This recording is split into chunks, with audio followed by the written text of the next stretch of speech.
Chapter 15. Using the Mentative Instruments.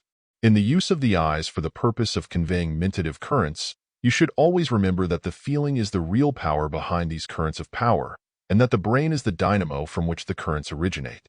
The brain, is the great transformer or converter of the mentative energy and acts just as does a dynamo in the direction of sending forth great waves of power. Consequently, if you wish to send out mentative currents for the purpose of inducing feeling in others, you must first have feeling generated in your mental dynamo. It will be well for two people to practice the eye exercises together, but in the absence of a friend in whom you have confidence, you may obtain excellent results by practicing before your friendly mirror. In either case, you must first arouse in your mind the feeling that you wish to express in mentative currents. Put your feeling into your glance, and it will be felt. Exercise I. Look into the eyes of your friend, or your own in the mirror, and then say mentally, I am stronger than you. Throw into your glance as much of the feeling of strength as you can. Exercise 2. Say mentally, I am more positive than you. I'm out gazing you. Throwing as much positivity as possible into your gaze, the same being inspired, of course, by our feeling. Exercise 3. Say and feel, you are afraid of me.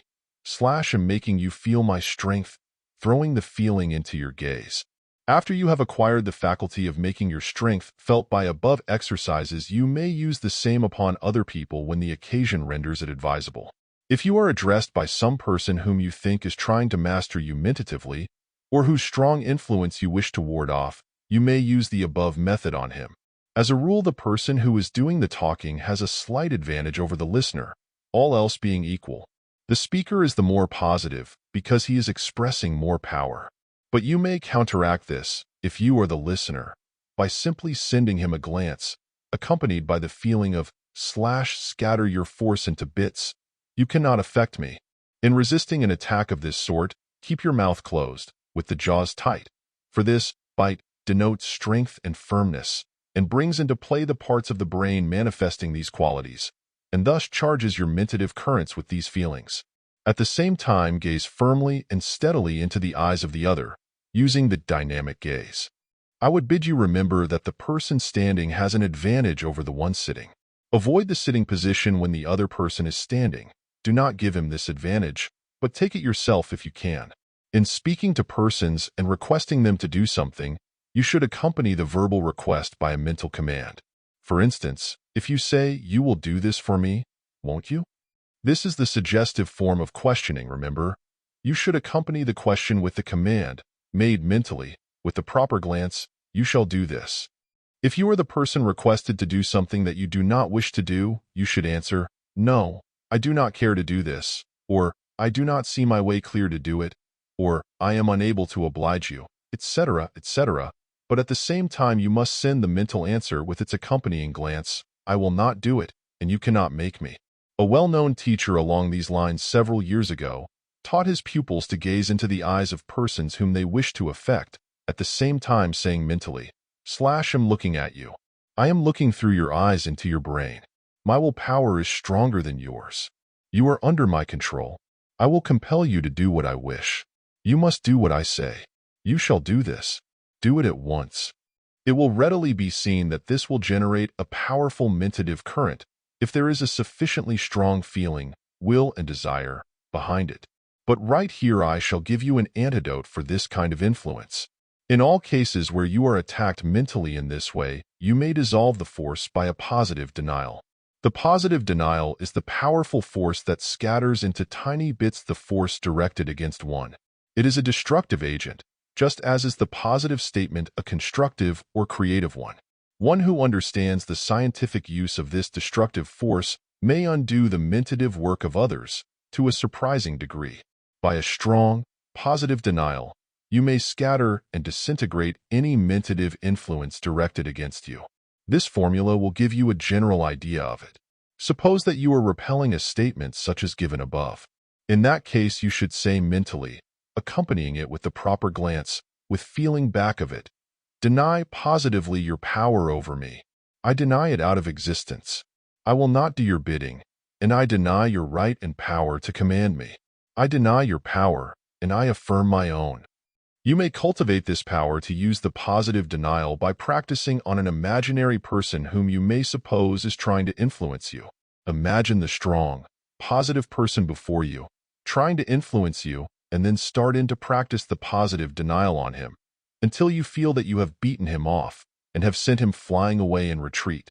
These imaginary mental battles will develop a great power of mentative resistance in you, and I advise you strengthen yourselves along these lines. If you feel that you are weak, you may improve on the above exercise by imagining that after your enemy is in full retreat, you follow him up and pour statement after statement into him, changing your position from a defender into an attacking force. These imaginary rehearsals will do more for one than people think possible. They are like stage rehearsals that make perfect the actors. They are the fencing lessons from which the swordsman gains skill and strength. Practice, practice, practice makes perfect in everything. In mentative work as well as physical. There are good psychological and occult reasons behind this method and practice, but I shall not enter upon that field at present. This book is intended to give you the how of the subject rather than the why.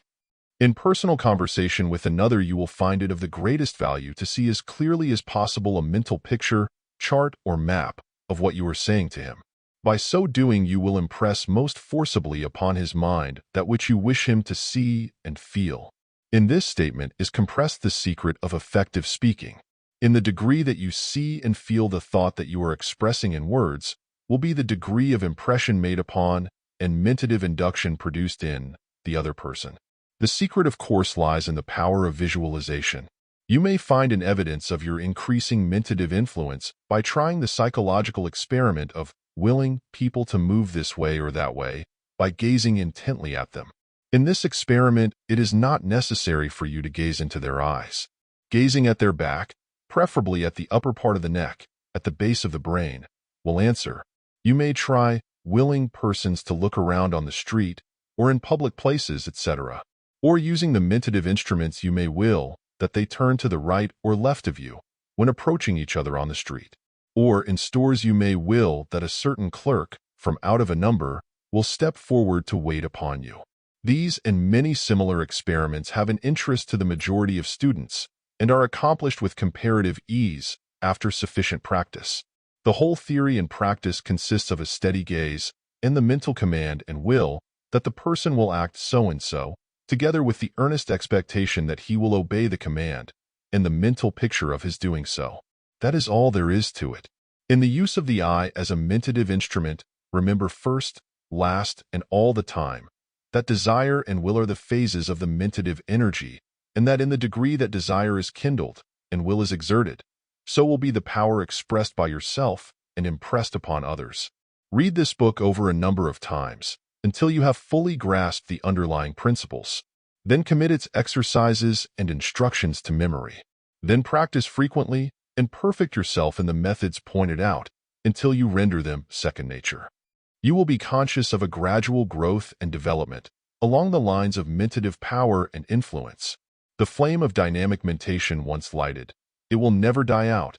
Tend the flame carefully, keep the wick trimmed clean, and fill the lamp with oil, and it will ever burn bright and emit heat and light and power. The last mentative instrument mentioned in a previous chapter is the touch. There was a time, in my early stages of experimentation and psychological research, when I laughed at the idea of the touch playing any real part in the work of mental influence. Of course, I saw the effect of the touch in certain phases of psychological work, but I believed that it was all merely suggestion. But I soon learned that the touch was really a most potent instrument of mentative energy. I now explain it by the idea of the nerves being like the wires upon which the electric current travels. The brain is the dynamo, or converter of the energy, and while the latter travels in waves and currents without any wires, just as do the waves of the wireless telegraph, still if there is a wire to be had, then it follows the lines of least resistance and takes advantage of the nerve wire.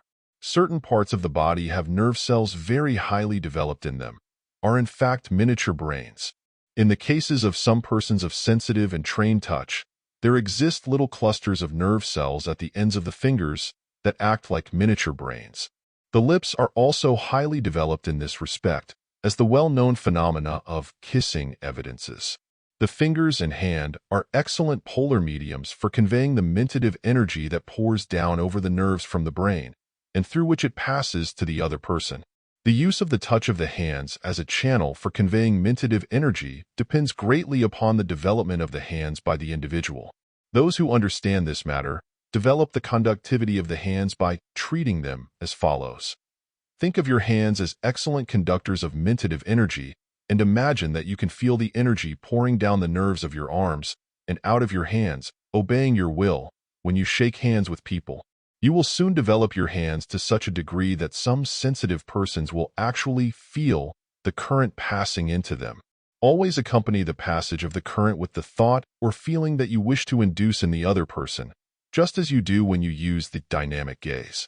In fact, the gaze and the hand clasp should be used together, when possible, for by so doing you double the effect. When you shake hands with a person, throw mind and feeling into it, and do not fall into the mechanical, lifeless method so common among people. Throw your feeling down to your hand, and at the same time make a mental command or statement appropriate to the case.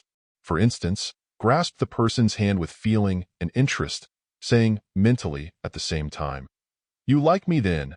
When you draw your hand away, if possible, let your fingers slide over the palm of his hand in a caressing manner, allowing his first finger to pass between your thumb and forefinger, close up in the crotch of the thumb. Practice this well, until you can perform it without thinking of it. That is, make it your natural way of shaking hands. You will find that this method of shaking hands will open up a new interest in people toward you, and in other ways you will discover its advantage. You never knew a fascinating person who did not have a good hand clasp. It is a part of the fascinating personality. There are many persons, well grounded on the psychological principles underlying the subject, who use the hands as a medium for mentative energy without shaking hands.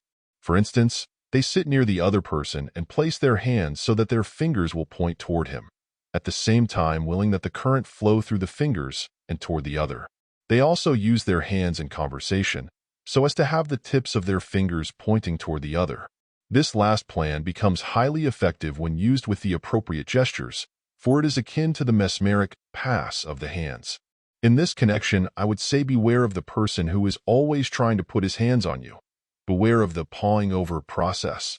Avoid it in the ordinary way, if possible, or else deliberately practice the positive denial toward the person, holding the idea and mental statement that I deny the power of your magnetism.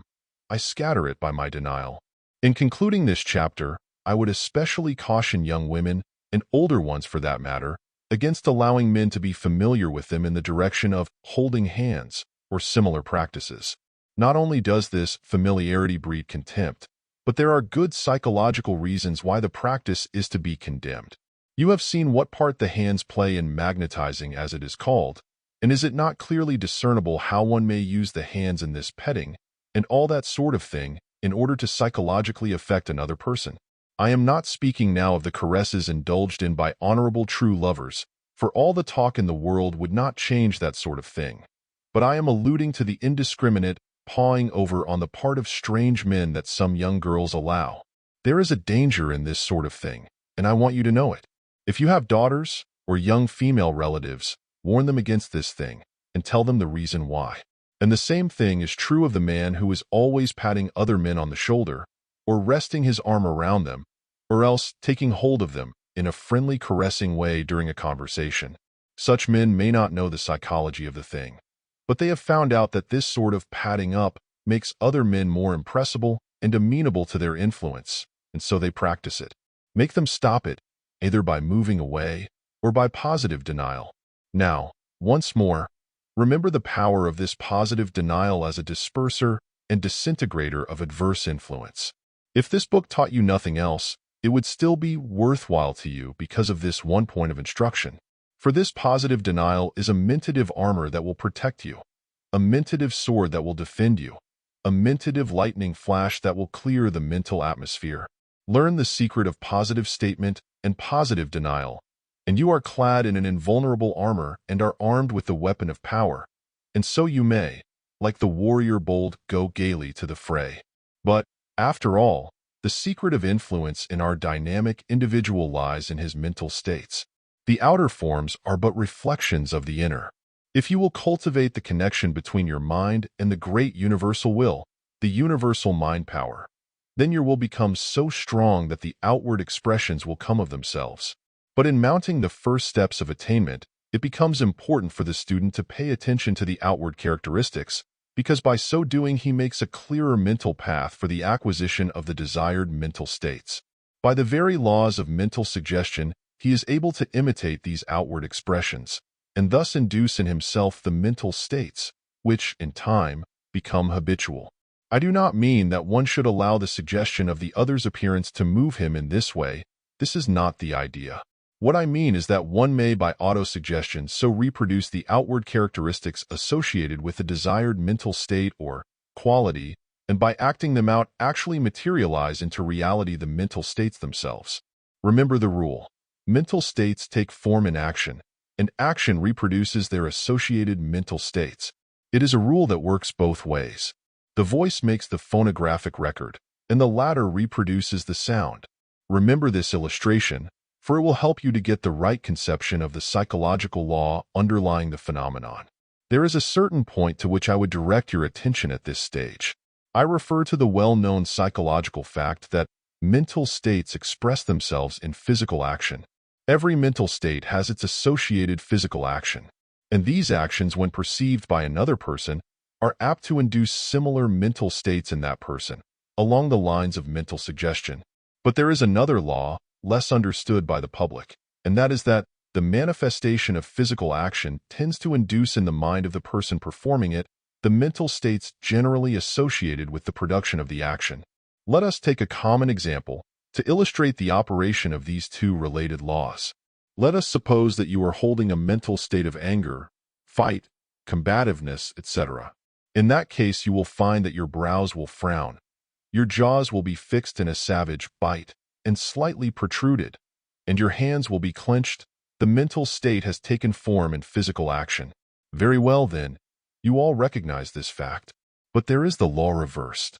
If you will frown deeply, clench your fists savagely, fix your jaws in a fighting trim, etc., and will maintain that physical attitude for 5 minutes, at the same time allowing it to manifest in your walk, etc., as it surely will, without interference, you will find yourself growing into a mental state of annoyance, combativeness, etc., and if you keep it up long enough, you will be mad in earnest. So true is this that if you carry the thing far enough and run into someone else, you will be very apt to get into a row with him. And, still more remarkable is the fact, the person that you run into will be very apt to take up the mental suggestion of your manner, and will also feel fighty. It would not take much to stir up trouble between the two of you. And, still more remarkable, if you continue this physical attitude until it produces the mental state, you will find that you are inducing similar mental states in those around you by the agency of mentative currents. So you see the close connection between physical action, mental states, suggestion, and telementation. They act and react upon each other. What has been said of the mental state of anger applies equally to any intense feeling or mental state. Like begets like, along all the lines mentioned. Now, all this means that the man who is possessed of a strong mental state will manifest, unconsciously, the physical actions which will affect others, along the lines of mental suggestion. He will not have to study the question of what suggestions to use, providing he feels sufficiently strong to automatically manifest the actions.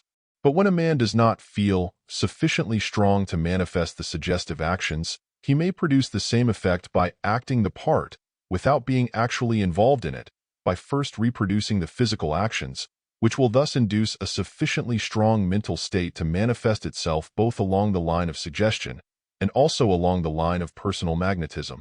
Every good actor induces feeling in you in this way, along both these lines. And you may do the same if you want to. Many dynamic people are doing it every day. On this subject, so far as I have gone, I have given you a most important secret of psychological influence in a plain, practical way. So simple, in fact, that there is a risk of many of you entirely overlooking its importance. Better go back over this part of the lesson again, many times, until you are able to catch its inner meaning and are able to read between its lines. It's quite worthwhile, I assure you. Of course, Some of my kind critics will take me to task for teaching this acting out idea. They will call it inculcating principles of deceit, etc., etc., and will then go on their way admiring magnetic personalities and regretting the absence of tact in other persons who have rubbed them the wrong way. I have noticed that these hypercritical people are generally hypocritical as well. I have known many good men who were not dynamic, and the world turned them down and often jumped all over them. And I have known quite a number, not quite so good, who possessed quite a goodly degree of dynamic force, and the world received them with open arms and showered its praises and rewards upon them. But this does not mean that one cannot be good and dynamic at the same time. There are plenty of good men who are highly dynamic, and there are plenty of bad men equally so. And there are plenty both good and bad who lack dynamic force. But note this fact, please, that the good men and the bad men who are highly dynamic generally manage to get there along their own line of life. And both the good and bad who lack dynamic force are generally stranded along the wayside. Dynamic force is neither good nor bad. It is a natural force and is used by all. In this respect, it is like any other natural force. And then again, this book is not for the purpose of teaching the bad use of dynamic force, rather than the good. It states the principles and the law as they are. It is true that the bad man may take advantage of the law and use it for bad purposes, but so may the good man take advantage of it and make himself a greater power for good. Dynamic force is just as effective in the preacher as it is in the confidence man, and just as effective in the salesman and businessman and everyday person as it is in either the preacher or the confidence man. It is a natural quality and has nothing to do with good and bad, any more than has elocution, or rhetorical ability, or personal appearance. If the good folk prefer to leave this important subject for the bad folk, that is their own concern, not mine. Personally, I feel like the old preacher who was remonstrated with by some hidebound old parishioner regarding certain musical innovations that had been introduced in the church service. The old preacher looked kindly at the old veteran conservative of the flock and said, "Well, brother, it may strike you in a different way, but to me it seems wrong to allow the devil to monopolize all the good music. I believe in giving the Lord his share of it." And I say amen to this idea. If dynamic mentation was as much used to further the interests of right as it has been to further the interests of wrong, the old world would get down to a little easier motion. If the preacher would make his talks as dynamic as the actor does his plays, and the lawyer does his appeals to the jury, there would surely be something doing in church work, and the prevailing emptiness of the pews would be cured. If goodness was made as attractive as badness, the devil would be placed on the retired list.